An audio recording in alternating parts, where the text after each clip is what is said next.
From the streets of Jericho, Nairobi, to international boxing rings, he became the first and the youngest African to win an Olympic gold medal in welterweight boxing. A man with a tremendous amount of tenacity and zeal that eventually lifted him up to success during the 1988 Seoul Olympics. This is the story of the man, the myth, the legend, Robert Wangila.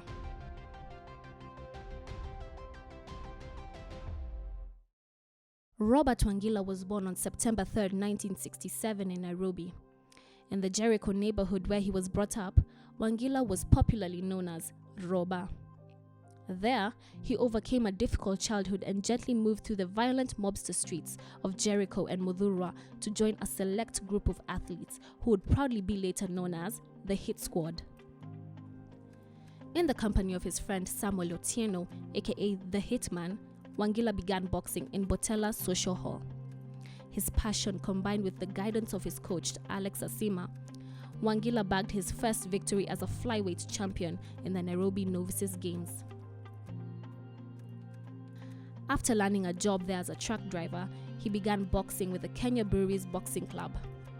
As he participated and continued to dominate winning positions during the inter-hall competitions, at the age of 21, he had already been regarded as Kenya's top welterweight boxer in 1986. Hence, he earned the right to be nicknamed Napunyi after his famous boxer cousin, Modesty Napunyi Odwori.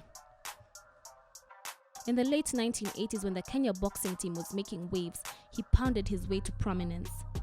The group, which included DK Kamau and Stephen Mushoki, was known as the Hit Squad and was well regarded in Africa. When Wangila won a gold medal in the 4th All-African Games held in Nairobi in 1987, he established himself as a sports unquestioned champion. The 4th All-African Games were held in Nairobi in 1987, and Wangila, representing Team Kenya in the sport, was confident and eager to win, especially since the games were being held on home soil. There, he won his first gold medal, catapulting him to immediate national renown. But that's just the beginning of the story of this powerful man. Wangila represented our country in the 1988 Seoul Olympics at the age of 22, representing the nation outside of its borders.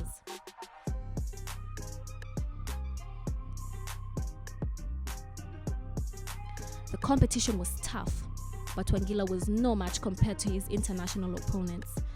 After 3 matches against Poland, Bulgaria, Mongolia, and Yugoslavia, he made it to the finals against France. This heated match became his most famous one as he sent his French opponent Laurent Boudani into a technical knockout, crowning him the winner of the championship bout and the gold medalist.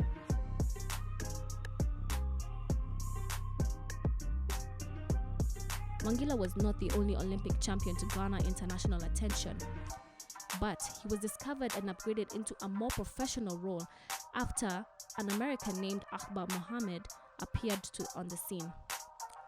He then left for greener pastures in the United States with his longtime love, Grace Akinyi. It was there that his moniker, Kid, was first given to him by boxing promoters.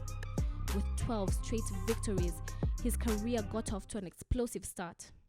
According to reports, he had begun losing enthusiasm, was disheartened, and at one point desired to go home back to Kenya.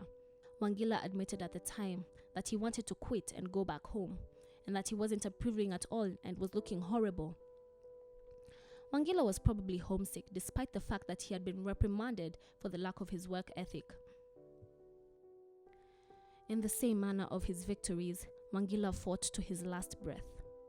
Wangila passed away at the age of 26 during a fight against David Gonzalez, who was at the time ranked number 10 by the World Boxing Council. The world was startled, and Kenya was saddened. Wangila appeared to be dominating the fight, according to spectators and boxing experts at the Aladdin Hotel. However, the momentum had begun to shift, and referee Joe Cortez stopped the fight in the 9th round in the favor of Gonzalez, despite Wangila's pleas. Wangila lost consciousness after suffering an injury. 30 minutes after he regained his consciousness, he fell into a coma and was rushed into hospital, where it was revealed that he had a blood clot on the right side of his brain. He was placed on life support immediately after the operation, and he was pronounced dead 36 hours after he had been paid $2,500 for the match.